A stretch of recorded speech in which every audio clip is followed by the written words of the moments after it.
ini karena saya yakin bahwa sana ini merupakan salah satu channel yang memberikan edukasi kepada seluruh warga masyarakat, maka alangkah bagusnya Bang, hari ini saya mengundang Abang selaku tuan rumah di Enpol Show, ya, Enpol Show, ya, untuk membicarakan persoalan legalisasi perkawinan, ya, legalisasi perkawinan beda agama dalam perspektif konstitusi dan juga bagaimana itu dalam bentuk hukum Islam. Nah, untuk itu sebelum kita lebih lebih jauh untuk membahas permasalahan ini, Bang, Ane mau minta pandangan Abang, bagaimana tanggapan Abang untuk melihat eh, perkawinan beda agama itu sendiri sebelum kita bedah dari perspektif Undang-Undang Nomor 1 tahun 1974 tentang perkawinan dan juga kompilasi hukum Islam, dan nanti kita akan mencoba melakukan studi komparasi, ya, studi komparasi terkait permasalahan-permasalahan ini, Bang. Saya minta tanggapannya dulu, Bang. Iya baik.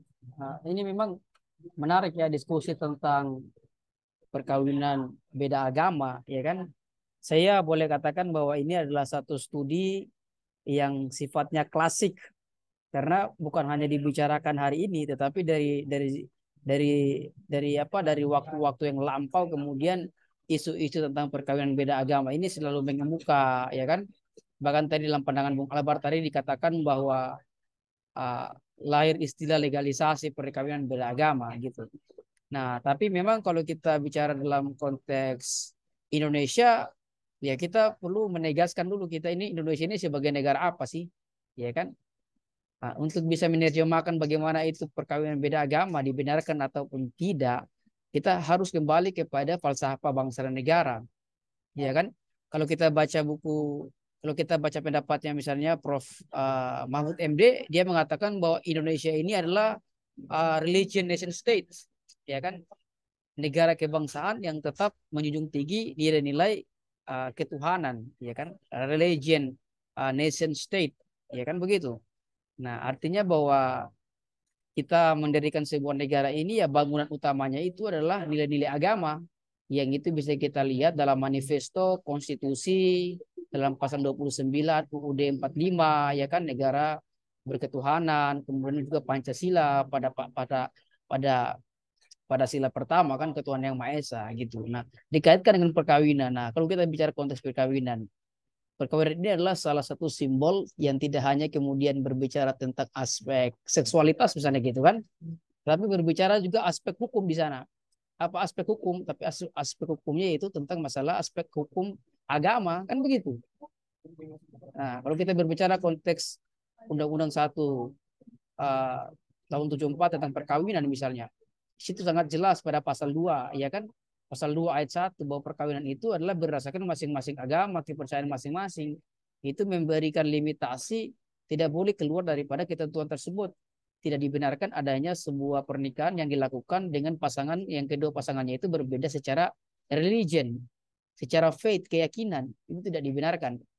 Nah, dan itu ini kalau kita bicara secara garis besarnya tadi, ya inilah manifesto daripada kalau Indonesia dikatakan sebagai kita komitmen bahwa Indonesia sebagai negara yang berfalsafah ketuhanan, ya harusnya kemudian nilai ataupun rumusan yang terdapat pada pasal 2 ayat 1 Undang-Undang Perkawinan tentang larangan perkawinan beragama itu sebetulnya ya tidak boleh, itu harus ditegakkan, dan praktek-praktek perkawinan beragama ini harus disudahi kan begitu Bung Albar. Nah, jadi kalau kita mau jujur, begitu pula misalnya dalam kompilasi hukum Islam kita kan, KHI kita, kompilasi hukum Islam juga juga di sana terdapat larangan tentang perkawinan beda agama. Jadi semua kalau kita berbicara aturan secara aturan, ya kan. Tadi saya tegaskan di awal bahwa perkawinan itu tidak hanya soal seks, ya, ya kan. Marriage is not about sexual, bukan cuma tentang seks, tetapi di sana ada nilai agama gitu. Dan nilai agama ini adalah nilai yang kemudian menjadi falsafah kita bernegara.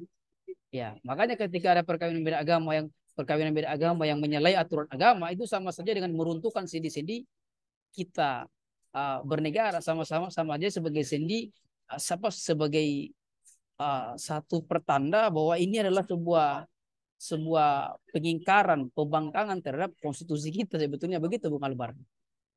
Kira-kira begitu Bung Albar.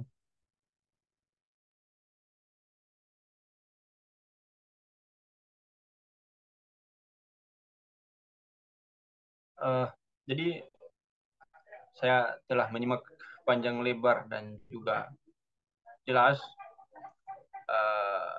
sebagai mukadimah, ya, sebagai prolog yang disampaikan oleh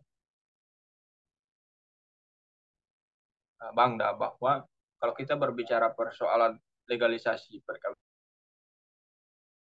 beda agama, adalah kita akan kembali kepada nilai dasar atau dasar falsafah kita, ya, yang dimana menjunjung tinggi nilai-nilai keislaman itu sendiri.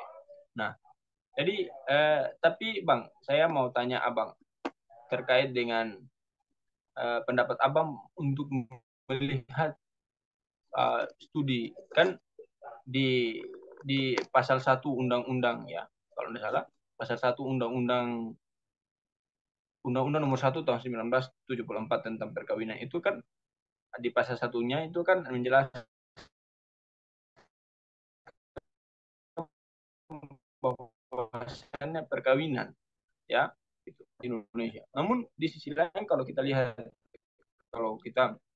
melakukan pendekatan bahwa ternyata legalisasi terhadap perkawinan beda agama ini uh, menurut saya itu bisa-bisa saja. Nah, kan kalau tidak salah itu dalam dalam Al-Qur'an itu kan bahwa itu kan bisa diperbolehkan.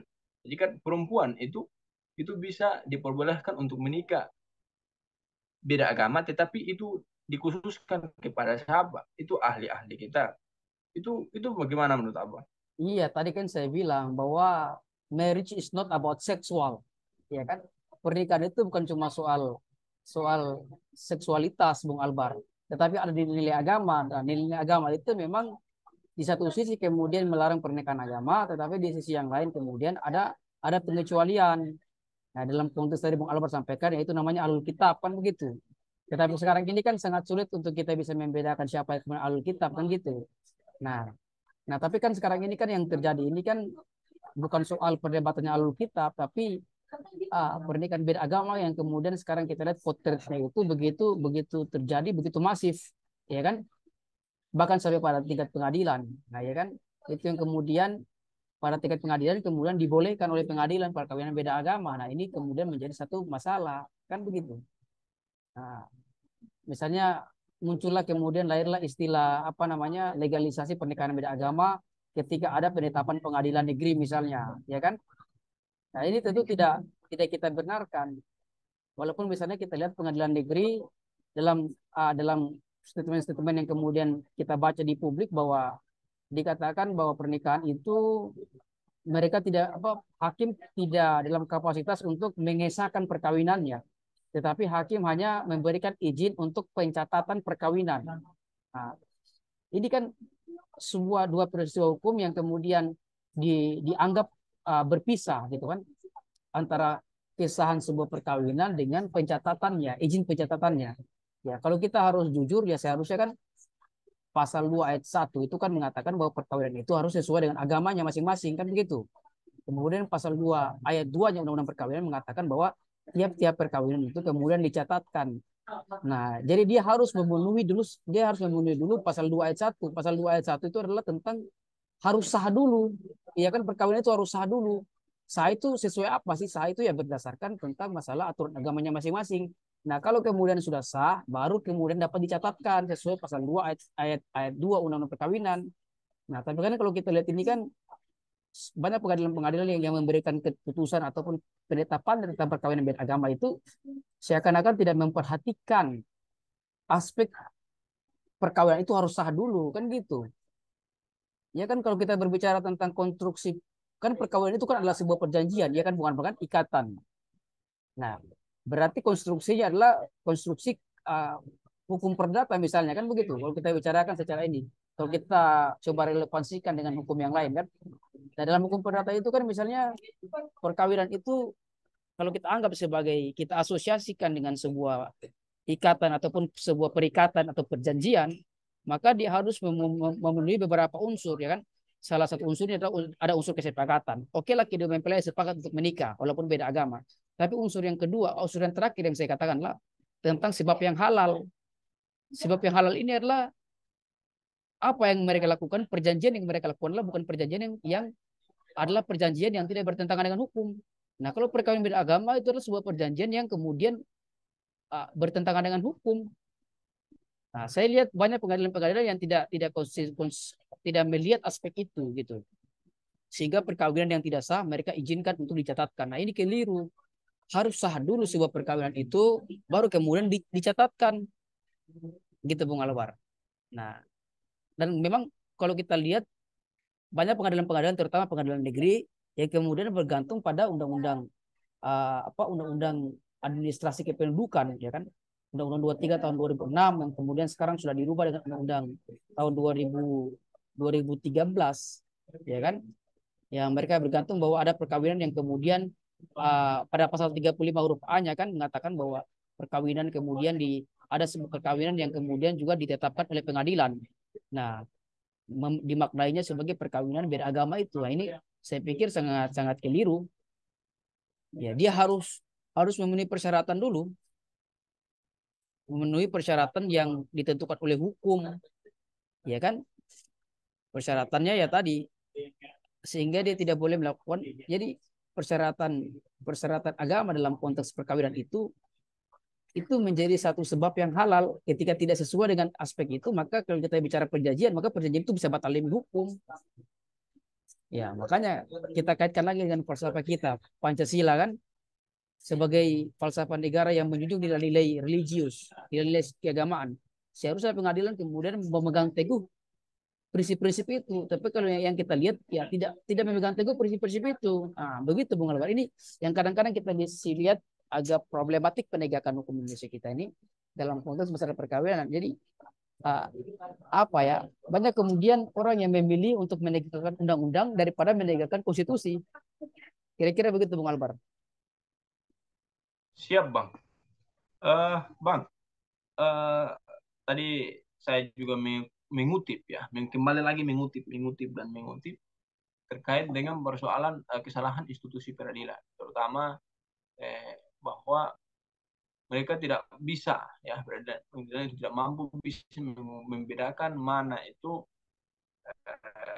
apa perkawinan ya, maksudnya tadi seperti yang Abang jelaskan bahwa institusi peradilan ini memang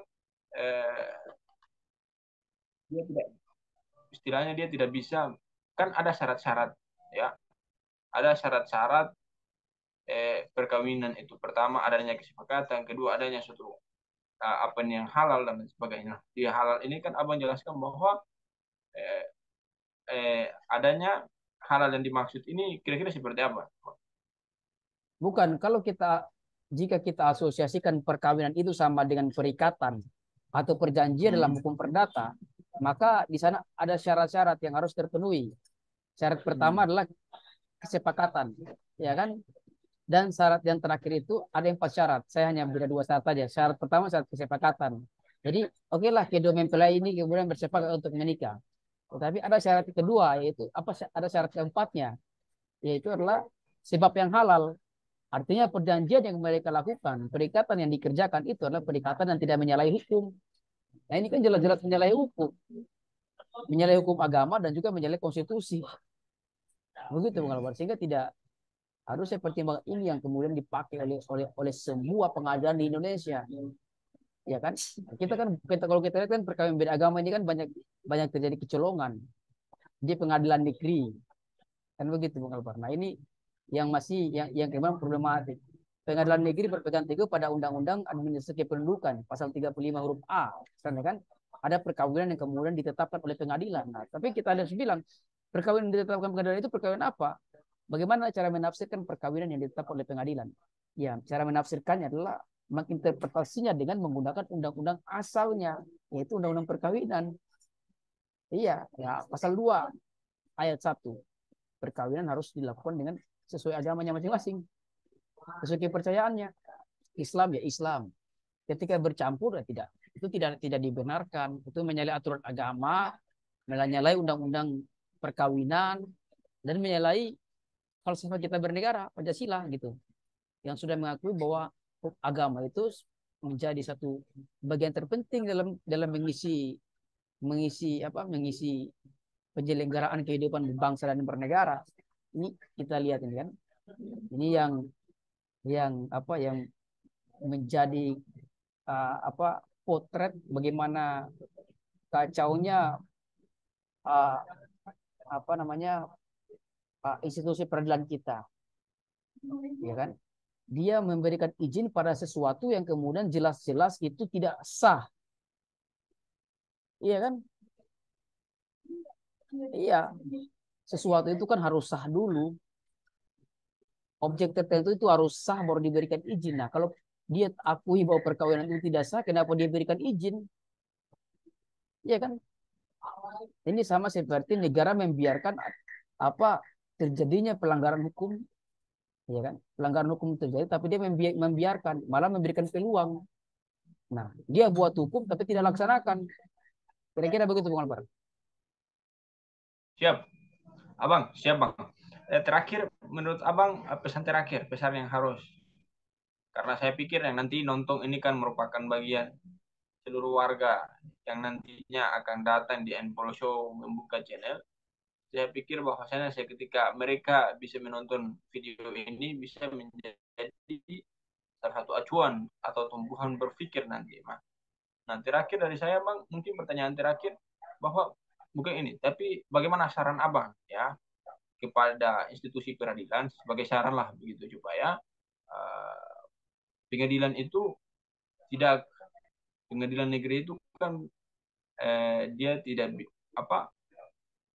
menetapkan perkawinan beragama itu berdasarkan Undang-Undang Nomor 26 ya, Undang-Undang tentang administrasi kependudukan itu sendiri.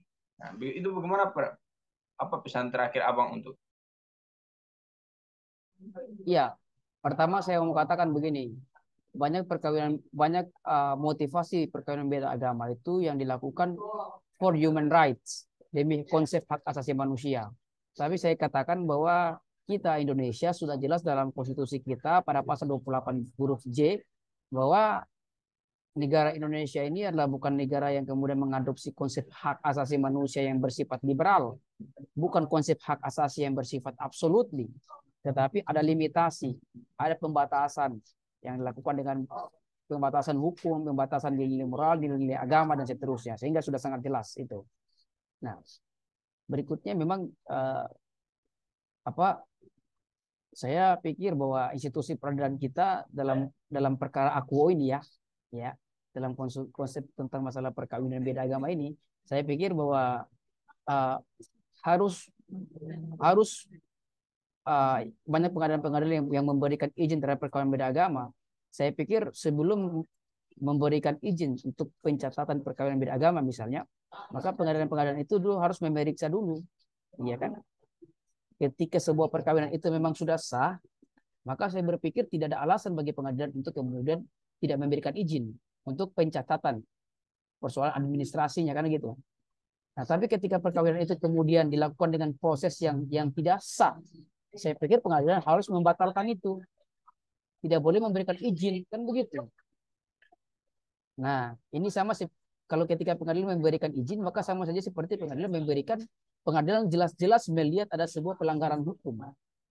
Tapi kok pengadilan tetap memberikan dia ruang untuk berekspresi, ya kan? Nah, itu. Ini sama seperti putusan Mahkamah Konstitusi. Tatkala memutus GR terhadap undang-undang Omnibus Law, ya kan? Yang kemudian sudah dibatalkan, dikatakan inkonstitusional, jelas-jelas undang-undang Omnibus Law dibentuk dengan mekanisme yang salah, ya kan? Sudah jelas-jelas diputuskan bahwa undang-undang Omnibus Law oleh MK dikatakan sebagai inkonstitusional, tetapi kemudian masih diberlakukan selama beberapa tahun untuk dilakukan perubahan. Nah, ini kan agak lucu. Artinya negara memberikan izin agar berlakunya sebuah undang-undang yang sudah sangat jelas bertentangan dengan hukum. Sama juga seperti masalah perkawinan ini sudah jelas-jelas itu tidak sah, tapi kemudian masih diberikan izin untuk dicatatkan. Nah, kira-kira gitu Bung Albar. Jadi aspek halalnya perkawinan tidak bertentangan dengan hukum itu kemudian diabaikan. Nah, ini lucu. Nah, ini kita sebetulnya kalau kita konsen kita sebagai negara hukum ya segala macam apapun itu yang kemudian menyalahi aturan hukum, yaitu kemudian jangan diberikan ruang. Harus seperti gitu, Bung Albar. Kita melihatnya. Kira-kira begitu, Bung Albar ya. Nanti kita bahas lagi Siap bang. pada sesi-sesi yang akan datang. Siap bang. Eh, saya pikir penjelasan ini cukup lah untuk sebagian teman-teman dan juga orang-orang yang nantinya akan menonton video ini. Dan saya pikir penjelasan Abah sangat komprehensif, ya, komprehensif, dan saya pikir sudah jelas bahwa pernikahan beda agama ini merupakan salah satu yang tidak boleh, ya, tidak boleh. Karena kalau tidak boleh dalam artian bahwa kalau kita kembali kepada dasar negara atau falsafah bangsa ini adalah Pancasila yang dimana nilai-nilai Islam itu harus dijunjung tinggi dan lain sebagainya. Mungkin Bang, pertemuan ini bisa sampai di sini dulu dan kita akan lanjut di part-part berikutnya. Sehat selalu. Salam and Paul Show.